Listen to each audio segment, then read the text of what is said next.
Thank you. Thank you very much. Thank you. Good afternoon. Good afternoon.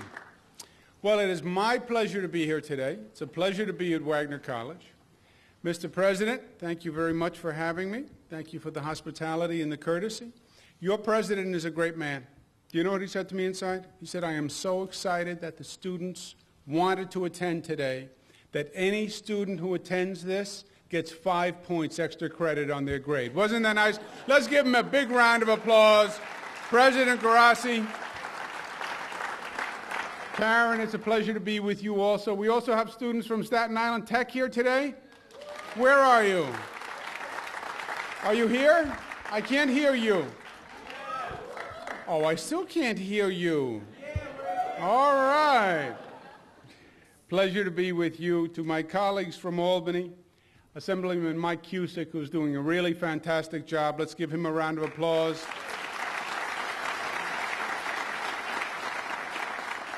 The young dean of the delegation, that's the point he really wanted to make. You know, dean suggests an elderly statesman. This is a young, youthful statesman. And Matthew Titone, who has been a good friend of mine for many, many years. The Cuomos and the Titones go back many, many years. Our fathers did a lot of great work together. It's a pleasure to be with him. So we're second generation elected officials working together. He celebrated his birthday. He was 25 years old again and again and again. Assemblyman Matthew Titone, let's give him a round of applause. Special note to all the other elected officials who are here today, the council people, a pleasure to be with all of you today. A great graduate who you've had, a fellow named Joseph Percoco, who worked for my father, Governor Mario Cuomo, for many years, then worked with me at HUD, is now key member of the staff in the governor's office. He's doing great work. He came from this school, this education, and I owe you a debt of gratitude for giving us Joe Percoco. Let's give him a round of applause.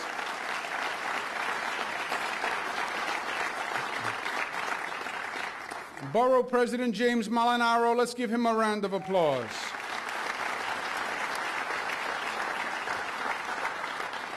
The borough president made a very loud statement in my campaign. Before I was the governor, I was the former attorney general. I was running for governor. I was playing that music, actually, when I was running. And I called up the borough president and I said, you know, I respect you. We had done work together. I know you're from a different political party, but I would love to have your support. The borough president is not from my political party. He's from the conservative party. And the borough president said to me, look, we're not from the same party, but that's not how I judge politicians, and that's not how I make decisions. I make decisions on the merits. And you're conservative, Democrat, Republican, I look at the person, and that's how I make decisions. That simple statement is so powerful and so profound, because one of the major problems in Albany today, in my opinion, is it's all about the politics. It's all about Democrats versus Republicans. And people vote on their party ideology and their party label rather than on the merits of the issue. Have you ever noticed, whatever the matter that comes up for a vote, it seems all the Democrats vote one way, all the Republicans vote the other way. Whatever it is. It could be a very arcane issue. What color should we paint the door? Should we paint the door yellow or should we paint the door blue? All the Democrats want one color, all the Republicans want the other color. It can't be. What it really is they're saying, I'm not voting the merits of the issue. I'm not analyzing the question. I'm voting the way my political boss told me to vote. That's what has to change. Your borough president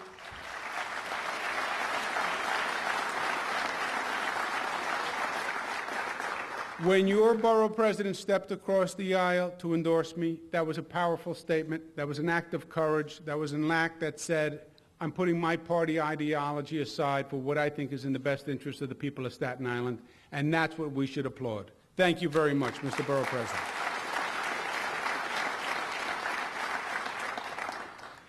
I am here, as you heard from Assemblyman Cusick, to talk to you about the state budget. I've been in office for about 2 months. I want you to know those were 2 very long months. I want you to know I didn't have any of this gray hair 2 months ago. This is all a recent phenomenon. The bags, the coloring, all from the last 2 months. I was elected with 3 goals. I made a promise to the people of this state that I would accomplish 3 things if I had the honor of being elected as governor. Number 1, to clean up Albany, to give you a government that you could be proud of, to stop the corruption, stop the ethical morass, and actually give you pride back that the government works for you. Second was to balance the budget, fiscal discipline, exactly what the borough president was talking about. And third, to get the economy running. It is about jobs, jobs, jobs, as you heard from Assemblyman Titone. I believe this state is at a crossroads. I believe the decisions we make now are very, very important and are going to shape the trajectory of this state. I'm glad the high school students are here today, because this is more about your future we're talking about than our future and the state that we leave behind for you. This is a different type of budget plan than has been done in the past. Budgets are normally about numbers. This is not about numbers. This is about values, and it's about choices. Here is my first profound economic statement. We spend too much money. And we spend too much money almost by every indicator. This one chart tells the whole story. Over the past 10 years, the spending in the state of New York went up at about 5.7% per year, okay? During that same period of time, the state was bringing in 3.8% tax receipts, how much the state was receiving in revenue. Personal income was going up at 3.7%. And inflation was at 2.4%. So 10 years, the state is spending 5.7, which is more than the state is making. Here's my second great economic pronouncement. You cannot spend more money than you make in life.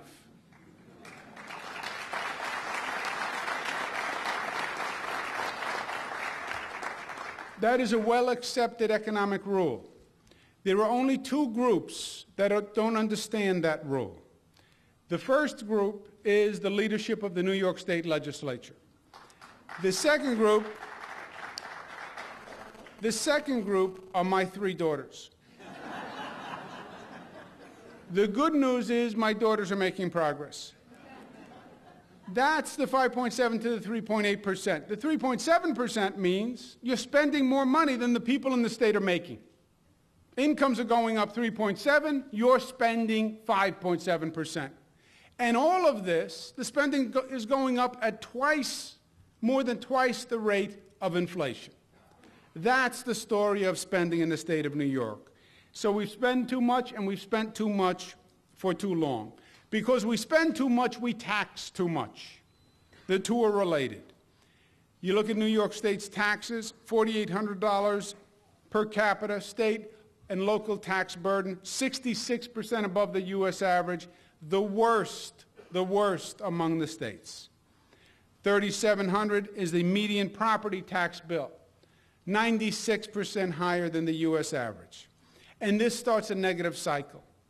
Businesses leave, people follow the businesses and leave. That brings in less revenue. What does the state have to do? They have to raise taxes even higher. Raising taxes even higher causes more businesses to leave, and then you're in that downward spiral. And that is just where we are today. 2 million people have left New York. Now, you could argue, well, we spend a lot of money, but we get a lot for it. We spend a lot, but we get a lot. You could argue that. You'd be wrong, but you could argue that. Actually, the opposite is true. We spend a lot and we get very little. We spend more money on education than any state in the nation, and we're number 34 in terms of results. We spend more than any state in health care, and we're number 21 in terms of results. We spend $1.6 billion annually on economic development, and we are dead last in creating jobs. Well, how can this be? Because when you pull back the curtain on Albany, you see that it's really the special interests that have been controlling the forces in the state capitol. And it's really the special interests that are the puppet masters for what's been going on. When it comes to doing the state budget, I say it's Albany budgeting as the state capitol meets Enron. I spent 4 years as Attorney General. I spent 4 years uncovering scams and schemes. We did a case where we uncovered how they did basically price fixing in the healthcare industry. We did cases on Wall Street where the Wall Street was basically fixing the prices of the housing market and mortgages. We did cases where banks were manipulating student loans. Well, as governor, I am telling you, there was a scheme where the special interests control the budget process in Albany and get more money for their industry. That's the whole game. What is the state budget? The state budget is driven by rates and formulas that are in law that give certain groups and industries unsustainable annual increases. The increases are influenced by special interests and their lobbyists that dominate the process. For example, the two largest programs in the state are Medicaid and education. Okay? Those are the two largest single programs. What do you think the rate of increase in those programs is going to be in the budget, right? We do the budget. We have a forecast of what the budget's going to go up. So what do you think when they wrote the budget that they intend the increase in the program to be? Rate of inflation? That would be a good guess. That's the normal indicator. It's not the rate of inflation. 4%, 5%, 6%? No. 13% increase in Medicaid, 13% increase in education. That's why New York is in the shape it's in. Year after year, unsustainable increases. 13% increase is unsustainable. And it goes on year after year. Last year for Medicaid, it was 16%. The year before that, it was 14%. Going forward, it's 13%, and then it's 9%. You look at the spending in education going forward, it's 13% and 11%. Nothing is increasing by these amounts. Not inflation, not income, not savings, not home values. People are not making 13% more money. Your home isn't going up 13%. Your bank account is not paying 13%. How are we supposed to be able to afford a state increase of 13%? We're not going to be able to afford it. And that's going to increase the same cycle. We're going to have to raise taxes, more businesses leave. This is the loop that has to be changed finally. These rates of growth are unsustainable, they're unnecessary, they're unjustifiable. There's a concept called the permanent government that when I was in high school and college I learned about. There was a fellow named Jack Newfield, God bless his soul, was a columnist for the Village Voice and the New York Post at one time, and he wrote a book called The Permanent Government that said it's not really about Democrats and Republicans. It's really about corporate interests that control the government. And year after year, it's these corporate interests that are actually driving the spending and driving the government. I was in Albany 150 years ago. When my father was elected in 1982, and I went to Albany. I was 23, 24 years old, and I was his special assistant. And I now go back as governor. When I tell you the same lobbyists are in the same position, in the same hallways that were there when my father was governor, nothing changes. That's the concept of the permanent government. It is the corporations that give political contributions to the system to keep the system in place and manipulate the system. What's worse, in my opinion, all this government money, and it's not about performance, it's not about outcomes, it's not about providing better service for the people. You look at the Medicaid program, there's no talking about how do we get better performance for the patient or wellness or success rate. You look at all the education money. It's not about performance or student achievement or graduation rates. It's more funding for the special interests. Also, the way they even talk about the budget in Albany misleads the public. When they talk about a cut, all these years you've heard governors say, I'm cutting the budget, I'm cutting the budget. A cut is defined as anything less than the anticipated growth in the budget, which means what? They anticipated 13% next year. If they only fund a 10% increase, that's a cut of 3%. On whose math? I had this conversation with my daughter. She buys a garment on sale. I saved 50%. She comes home and she says, I saved 50%. No, you didn't save 50%. You spent 50%. You spent, say, garment costs $50. She was to say she saved 50. I want to say, no, you spent 50. You didn't actually save 50.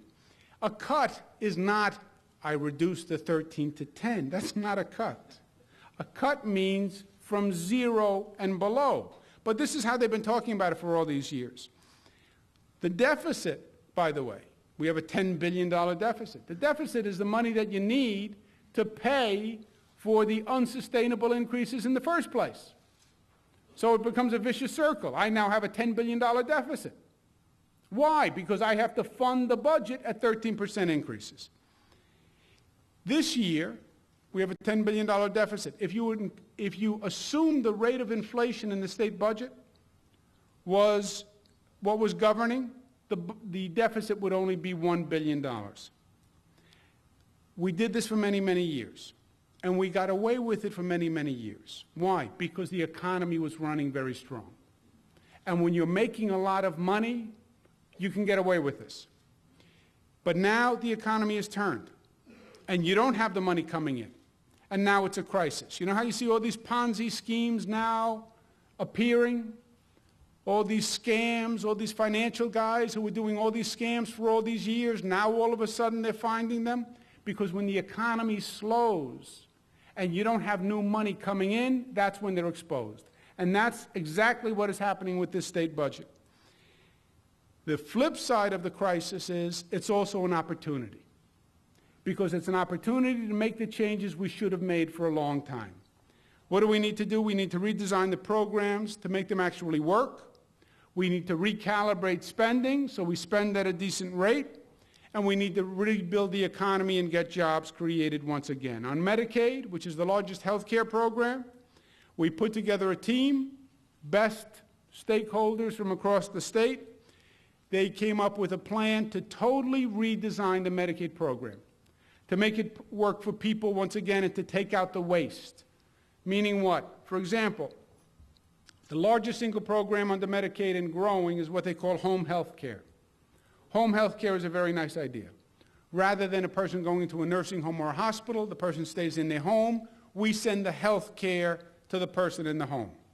The way the program works, when you add up all the agencies that are working on the program, over 50 cents on the dollar, just about 50 cents on the dollar, goes to administrative overhead rather than providing anything for the patient. It's all about the bureaucracy. This has to be changed. We also have to recalibrate Medicaid spending, and I cut the Medicaid budget 2% year to year. Last year was $53 billion. I propose reducing it 2% to $52 billion. Even with that reduction, because everybody's going to say, how can you reduce the budget? When you look at the increase that Medicaid will have gotten over the past 10 years, it still will go up 5.7% average per year, even with the 2% reduction this year. That compares to the rate of inflation, which was 2.3%.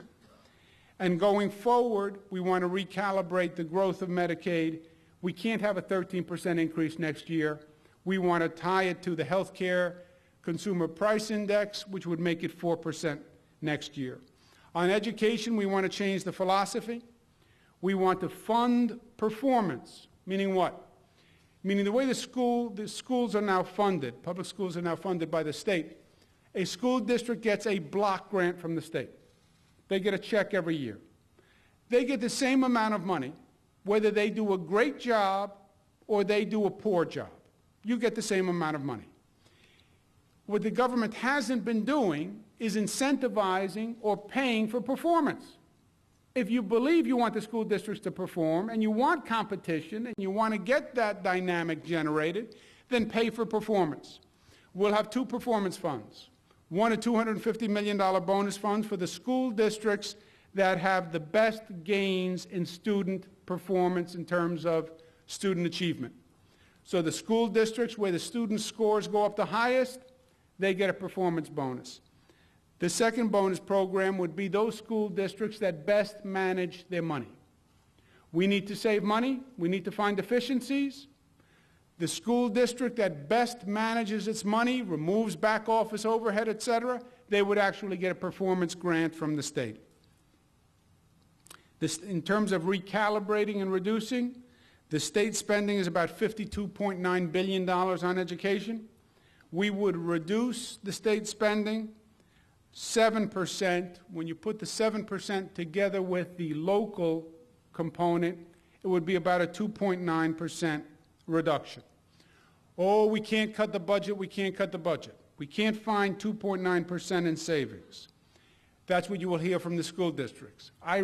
I believe that assertion is not accurate. You have a school system that has been funded with double-digit increases for a decade. You can find 2% of savings. And every family and every business over the past few years has had to find savings. Only government thinks that they're not going to find savings. This is a different reality. But in case they're wondering where they can find savings, I have some helpful suggestions. School districts have $1.2 billion in reserves that the state has funded. They have $600 million in federal funds, which is money they haven't spent. Our whole reduction here is $1.5 billion. They could cover the state's reduction just from reserves and unspent federal money. Administrator compensation. We pay school superintendents in this state a lot of money. Some make more than $300,000 per year.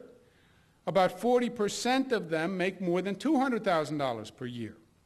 Maybe we could think of reducing the salaries for the superintendents. Wage freeze for management and teachers. People don't get a raise year to year. Employee health care contributions. If the teachers paid the same amount for their health care that the state employees pay, that would be an additional $500 to $600 million per year. Just paying the same amount that the state employees pay. There are 676 school districts. We can consolidate the small ones and merge and find back office savings. Going forward, we're going to come up with a spending rate on education that we can live with, about a 4% growth, so we don't have to raise taxes and have a deficit every year. When it comes to state operations, we're going to review the overall state government. We're going to have the most aggressive reorganization and consolidation of the state government ever. And I want to cut Medicaid 2%. I want to cut school districts 2.7%. We'll be reducing the state budget over 10%. Why? Because I want to be able to argue to the schools, you can find savings. I believe in leading by example. We're going to find 10% of the savings in our budget, so don't tell me you can't find 2% in your budget. We proposed $450 million in labor savings, which we believe we can get from working with the union. Worst case scenario, it would be a layoff of 9,800 state workers. We also want to close a number of prisons. Why? Because at one time we built a lot of prisons in this state because many people were getting locked up and needed to go to prisons. Actually, during my father's administration, 1982 to 1994, we built many prisons. There was a demographic wave. A lot of people were committing crimes. A lot of people were going to prison. We're on the other end of that curve. That's the good news. 21% decline since 1999. 14,000 fewer people in prisons. Which means what? Which means you need fewer prison cells. Which means you need fewer prisons. So we want to close over 3,500 prison beds, which will save the state money, it's also a good thing. When you're closing prisons, you're heading in the right direction. I also want to take the opportunity to reform the juvenile justice system. We have a juvenile justice system where basically if a juvenile gets into trouble, keep this in mind, they get sent to basically a juvenile prison facility, usually in upstate New York. These are very, very expensive facilities to run. $250,000 per person per year. $250,000 per person per year. They are also operating programs that, in my opinion, have been proven to be less than effective. And many would argue just continue the cycle that once the child is incarcerated, the juvenile stays incarcerated. $250,000 per year and over a 90% recidivism rate. Think about what we're doing. We're spending $250,000 to send a young person to a facility where whatever happens, there's a 90% chance the person's going to come back into the criminal justice system. Madness. Madness. There are community-based alternatives that are a fraction of the cost, and that's what we have to move to. We should have done it years ago, but we're going to use this budget crisis to actually make this kind of reform.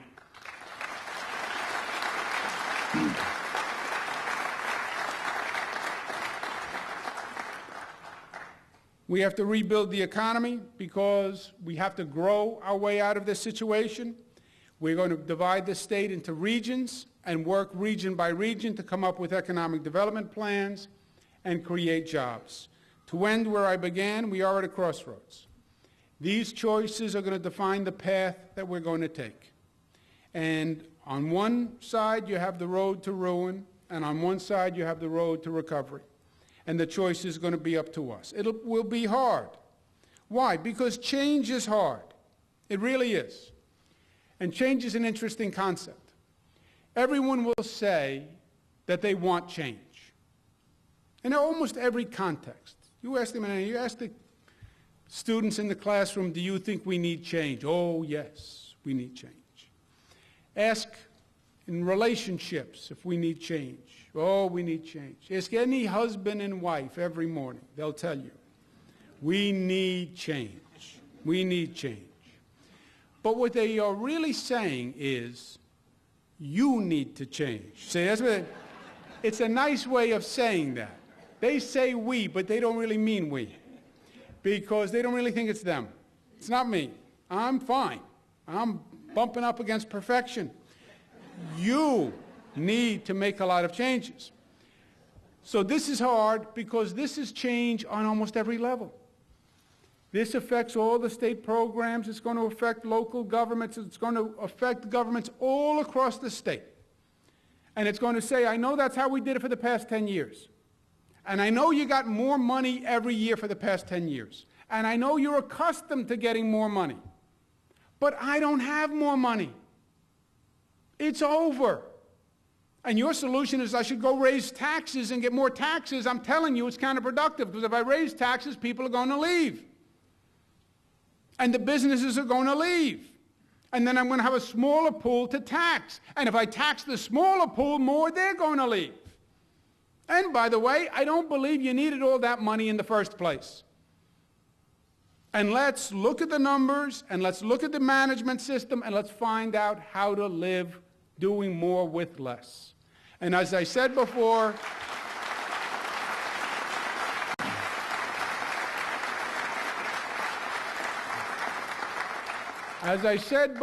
every family has had to go through this exercise. Every family at the kitchen table over the past couple of years, the economy was slowing, and they said, where can we cut? And where can we save? And maybe we don't get a new car, and maybe we don't take the vacation. But where can we save? Every business has had to save. Well, it's time government goes through the same exercise. And government finds out where they can save. And now is the time to do this. Now, if we are successful and we do this, just look at what we will have done. We will have stopped the spending spree finally. We will have closed the $10 billion deficit, and we will have done it with no new taxes and no new borrowing, no scams, no schemes, no kicking the can down the road.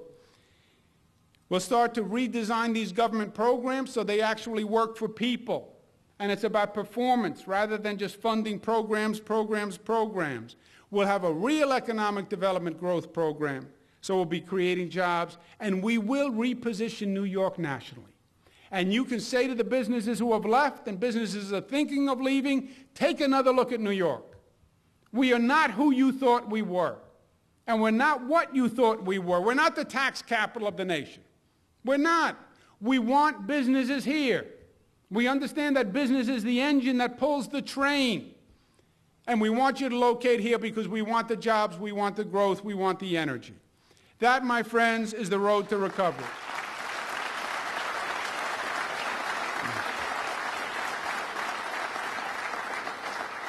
And that, my friends, takes you, and especially to my young friends. My message to you is democracy works when you make it work.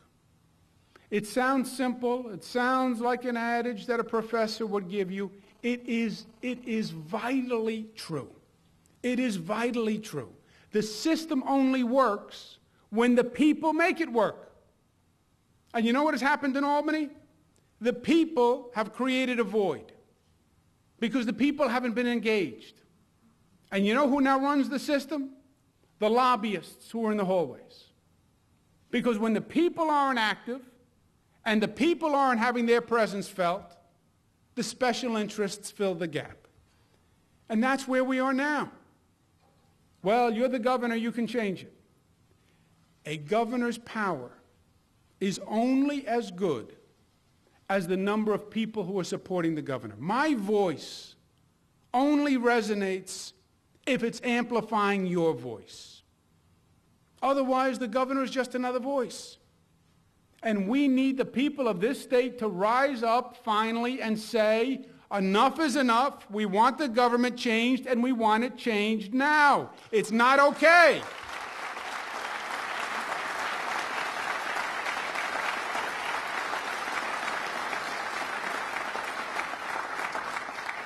You have to say it is not okay what has happened to New York. The corruption that has happened in Albany, where you look at the state government and you're ashamed of what you see, where you open up a page in a newspaper and you have to read about another scandal in Albany. You have to say that's not what New York was about. We had the greatest government in the nation. We were proud of our government. Our young people at one time emulated government. They wanted to go into it. They wanted to be assemblymen and senators and governors and lieutenant governors, and we want a government back that we can be proud of that's working for the people once again. You have to say, I'm done with paying taxes year after year after year, and the taxes going up at such a rate that you're chasing people from this state. And we have to hear stories every day, well, I'm moving to New Jersey. Why? Because the taxes are too high in New York. I'm moving to Pennsylvania. I'm moving to Connecticut. I'm moving to North Carolina. I'm moving to Florida because I can't pay the taxes in New York anymore. I'm going to Texas because the business went to Texas. That has to stop, and it's going to stop today. This state is the greatest state in the nation. It is the greatest state in the nation. I spent 8 years in Washington. I worked in the Clinton administration. I worked in literally every state in the United States, over 600 cities, everywhere. I am telling you, there is no state out there that can shine our shoes. There is no state that has anything over on this state. We have everything. We have the history, we have the geography, we have the diversity, we have the workforce, we have the higher educational facilities, we have health care facilities, whatever you could want, we have in this state. And we have New Yorkers in this state. The one thing we haven't had is a state government as good as the people of this state. And that's what you have to make happen. You make your voice heard, this government will respond. And that will be the first step towards building a new New York. Are we going to do it? Are we going to do it? Are we going to do it? Are you with me? Are you with me? Are we going to build a new New York? Thank you and God bless you.